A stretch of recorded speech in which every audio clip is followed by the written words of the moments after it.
Ano pa ba? Ayun o! Bad yun.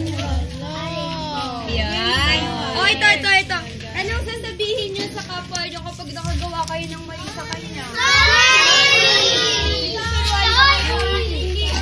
Pag magsasorry kayo, dapat yung malamig. Yung naman talaga natin.